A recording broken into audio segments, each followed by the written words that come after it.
pure and radiant. He wields love to shrive clean the hearts of men.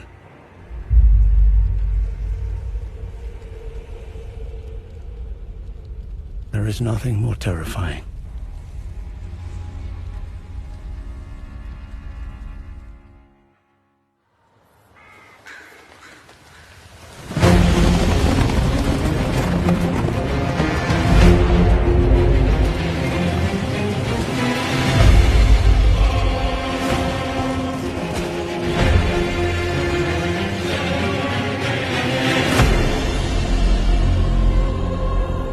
In that forsaken place, blood must spill. Blood of your fellows. The Erdtree faithful.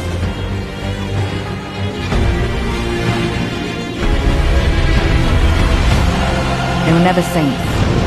They just happened to be on the losing side of a war.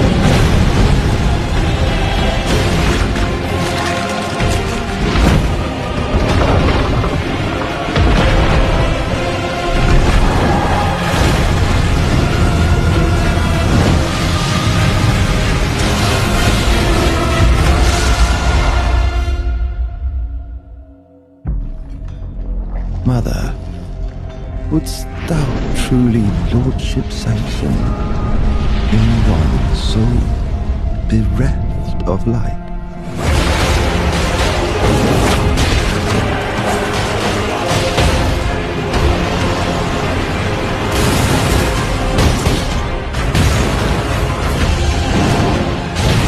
I presume you, too, are keen to know just what kind Mikola is doing here.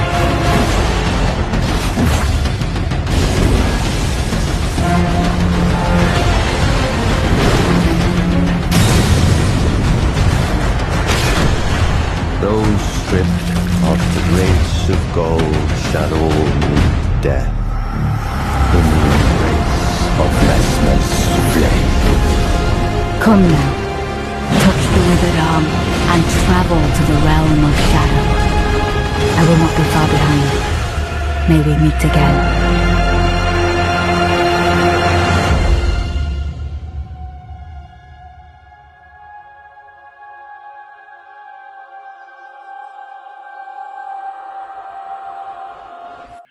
Yo, what's going on YouTube? It's your boy Clash Masters, and I'm back giving my take on playing and beating Elden Ring. I know it's been a long journey. It's been pretty much a long anticipation. A long wait. A long way. It's been a crazy day for me, but a long wait. I'm here to talk about Elden Ring. You know, for people who don't know, they could go ahead and check the live. I completed it Saturday. Did Final Fantasy as well. Going to touch upon that in the next, obviously, video of my take, but I'm here to talk about Elden Ring. DLC. So I'm gonna be brief because I feel like I said what I said when I played it the first time.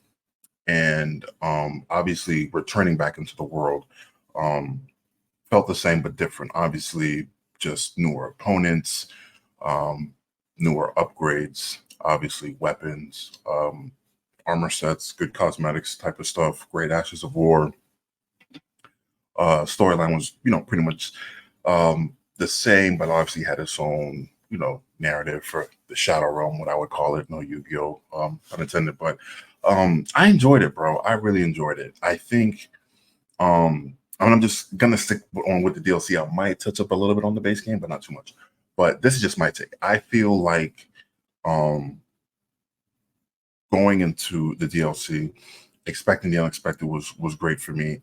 There was a couple times where I was a little bit lost. I had to, obviously put on the GPS to try to figure out and navigate my way through some of these places. But when people found out different ways to explore, I thought that was great. But also exploring it without the GPS, just going on a free roam, and I gave you guys so much content of just me, from start to finish. There might have been times where I know I don't have the biggest window. So if I have a 6-minute window, 8-minute window, 10-minute window, let me at least get to where I need to get to, a grace, whatever. And then I'll start the stream like I normally would at the round table and go to that grace. And continue what I got to do. But the DLC was cool, man. The DLC was great. I thought Mesmer the Impaler, I'm gonna call him the Impaler during this review. I thought Impaler was really was like gonna be the the big boss, right? I thought he was gonna be the one, but finding out he was a demigod and that he wasn't the final boss, I just didn't know who it was gonna be for a long time until obviously I'm not gonna spoil it, not yet. Bear with me because there's going to be spoilers in this. I think the DLC's been what 3 weeks of the time of this recording out now. So, I feel like if you guys haven't seen the boss or even peeked the boss, then wait, fight the boss, come back and watch this video later. But I thought he was going to be the final boss. So in Pale, I thought he was going to be the one. And taking him down, it didn't really seem so climactic, like the buildup wasn't there. I think because of the hype in the trailer and just what we were seeing, and he was a statue and stuff like that. I just didn't know what to think of it. But overall, man, it was one hell of a ride, bro. It was one hell of a ride, and I'm not gonna lie. Even the collabs that I did with him, obviously Hellboy, trying to show him, be his tour guide, and going through my world and kind of doing it co-op or sometimes even by myself was also great. But I thought he was going to be the one. I thought he was going to be the one. But I digress. Some of the bosses' designs were cool, were dope. I'm definitely going to be looking at some of their lore. I just found out some interesting lore about Radon. That was kind of cool. So I don't mind checking out some of the other bosses because they're all somewhat related one way or another. Or were lieutenants, sergeants, things of that nature with Radon or Moog and stuff like that. So, there's a lot to kind of peel back behind the curtain a little bit. But the characters were pretty cool. The bosses were really great, tough as ever. And just right off the gate, Ronaldo, I just want to, my hat to you, man. You were a strong foe. You were a strong foe. I felt like out of all the bosses in Elden Ring, that's definitely up there with my top 5. Because, like I said, with the base game, I didn't really have a top 5. Mulaney was kind of like my rival, just because from what I just saw in the trailer and kind of getting to know the character, I felt like, okay, this would be my equal. This is what I'm doing it for. And then Ronnie, not even being an opponent, but just being respected. And I like her storyline and her quest that I was doing. So she's like my Mount Rushmore, even though she's not like an op. And Relenia, just right off the gate was just knocking shit out. You guys know how I gave that girl like 2-3 streams of just straight dedication. And then I did it off cam because I was like, okay, let me practice. And lo and behold, the practice, I knocked it out the park, man. And I was off to the races from there. But she was definitely dope. Let me see. The Frenzy Flame Dude that I call him, he was unique. He was very unique. That to me showed just how much madness that area is, and I felt like it was like a untapped potential of madness in my opinion. So he was pretty cool. He was pretty dope. The bug plant, not so much. A little bit of Scarlet Rot here and there, but I felt like the bug boss could be definitely was definitely a cakewalk. The guy who rode the boar was pretty interesting. He had kind of like the M Bison, technique, which was pretty unique. But he was more like a lackluster for me. Even though we got good, fragments from him at the end, he was kind of just like, all right, he's cool, rides the boar and stuff like that. Not a horse.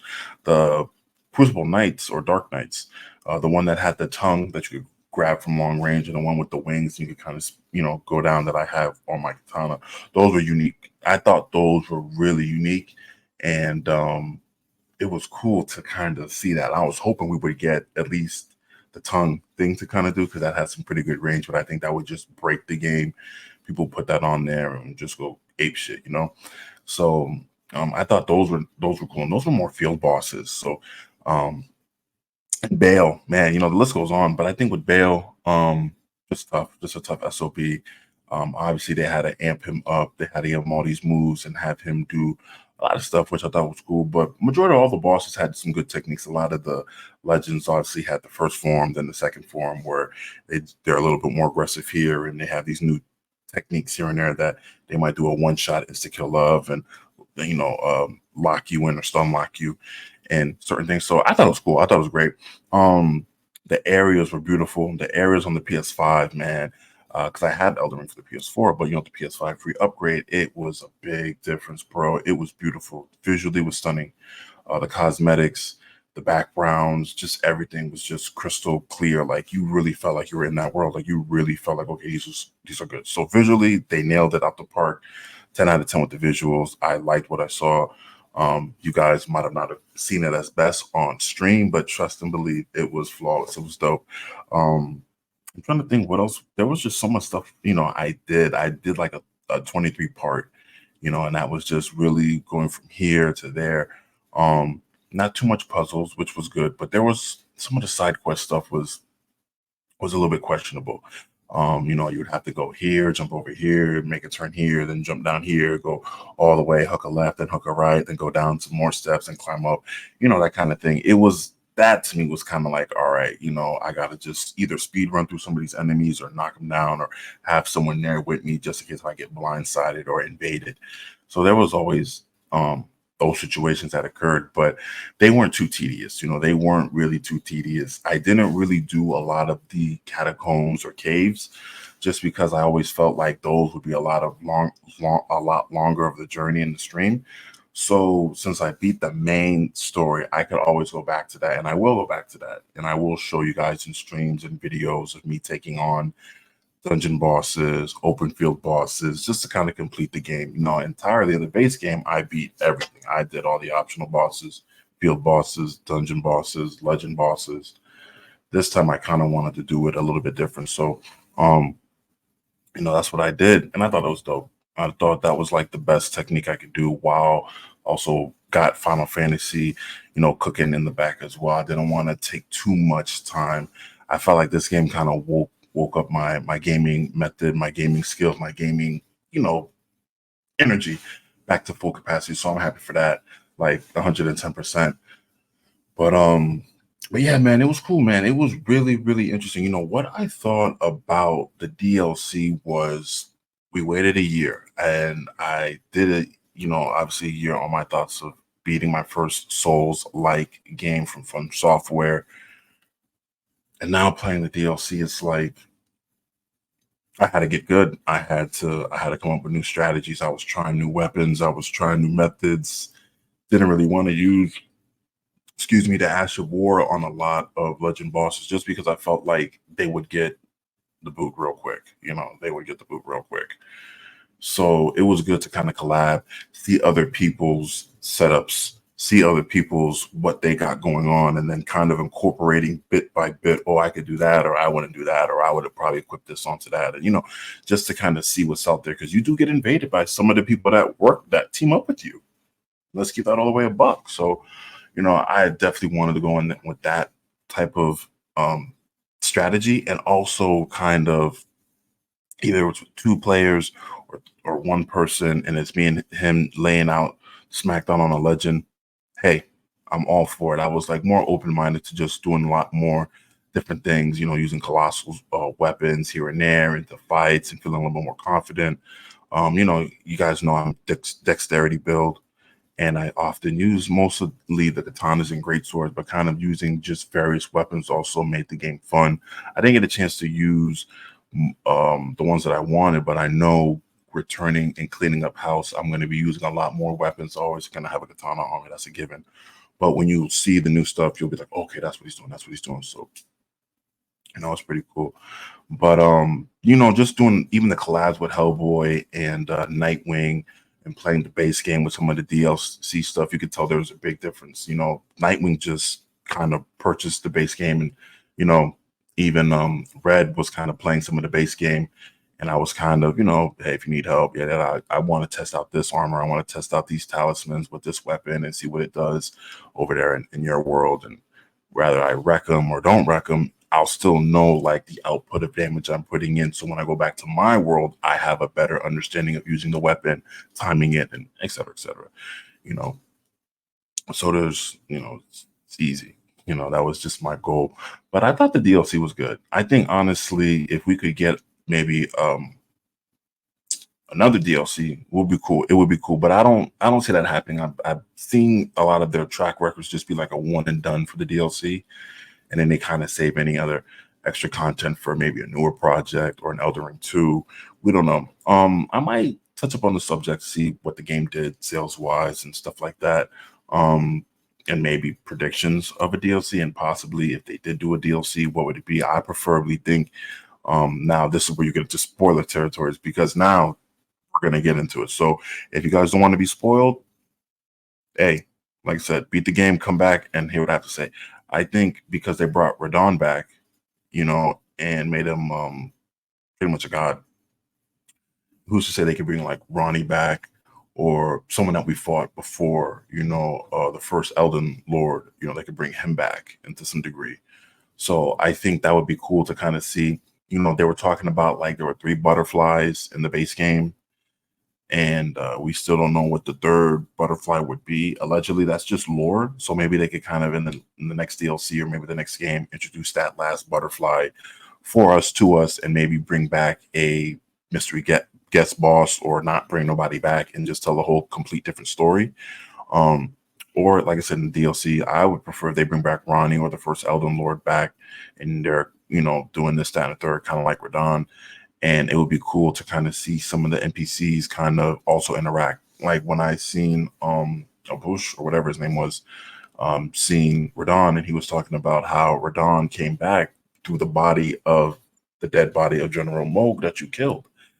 And he was just kind of just saying like that would never happen. Like he felt like he kind of disrespected, their whole thing of, you're using this dude as a vessel to bring him back type of thing. There was disrespect. Of course, that's like, smoking on somebody's dead man's. But it was cool to kind of tell him like, hey, I killed, Radon. And he's like, I know. You don't have to say nothing. Da, da, da, da, da, da. I'm like, oh shit. So I did like the fact that some of the stuff that you did in the game does carry over. They do know you're a Tarnish, and they do know a little bit about you, but not too much. But the fact that he knew that you killed General Radon, some of them know that you killed Lord Moog, and some of them were like King Radon's lieutenants and generals and stuff like that. And you're like, damn, I killed all these people.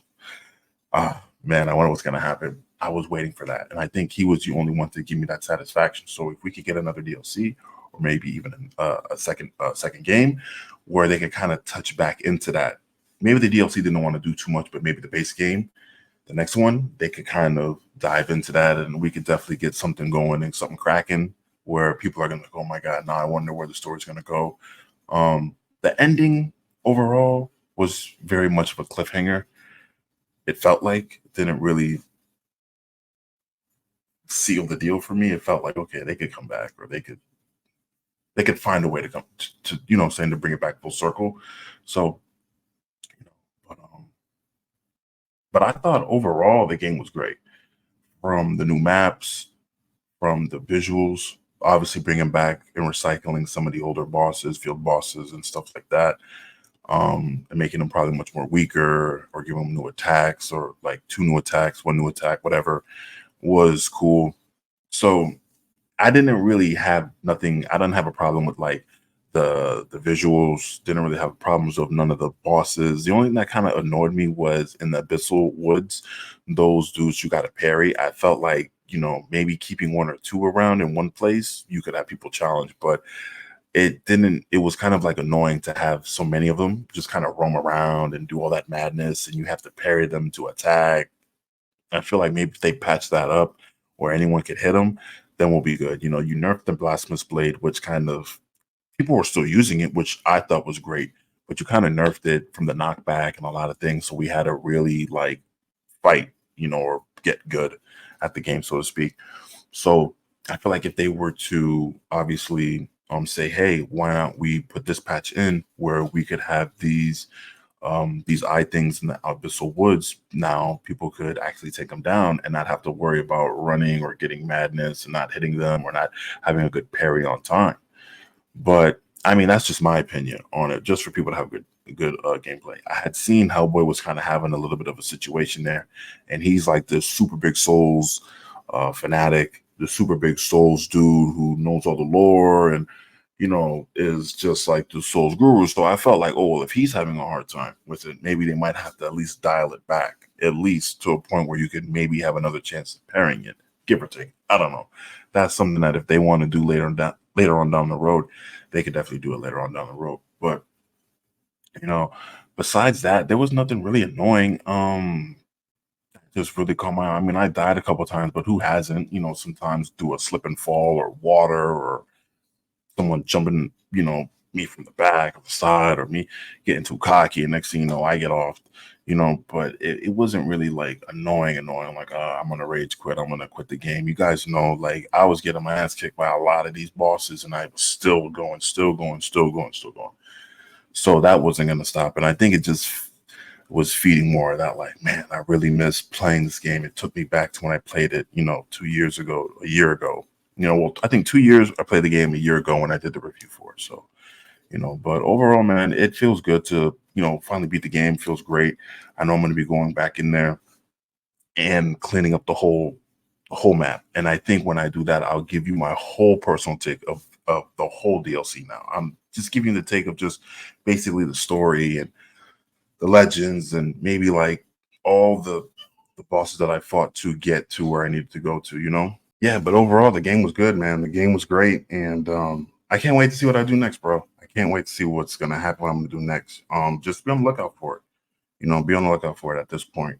Like I said, taking on a lot of the dungeon bosses now and all the open field bosses, because my whole thing was just to kind of do the NPC quest stuff also with the main bosses.